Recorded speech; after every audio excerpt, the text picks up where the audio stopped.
en tant que parrain du 200e anniversaire de l'École d'horlogerie de Genève, je vous invite à suivre les différentes vidéos qui lui sont consacrées.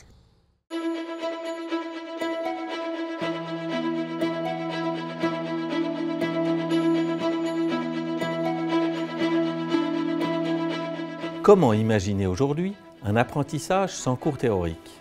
À ses débuts, l'école d'horlogerie se contente d'être une école pratique, sur le mode traditionnel issu des anciennes corporations où un maître transmet le savoir à ses apprentis, y compris les bases théoriques.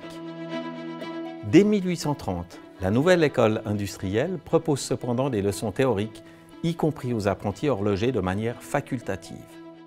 Durant la seconde moitié du XIXe siècle, alors que la mécanisation de la production avance, la grande crainte de certains est de voir l'école d'horlogerie se contenter de former des brigades de manœuvre qui viendraient grossir les contingents d'ouvriers d'usine. Il est dès lors nécessaire de combler les lacunes provenant d'un enseignement primaire souvent défaillant. En 1870, il est ainsi décidé de rendre obligatoire certains cours de l'école industrielle, soit le français, l'arithmétique, l'algèbre, la physique, la géométrie et le dessin technique.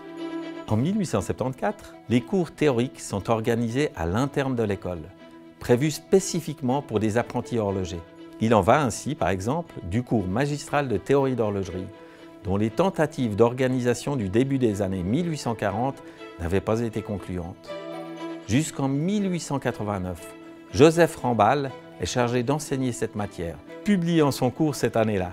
Son enseignement théorique de l'horlogerie demeure l'incontournable des générations d'apprentis horlogers. Merci de votre temps et ne manquez pas le prochain épisode.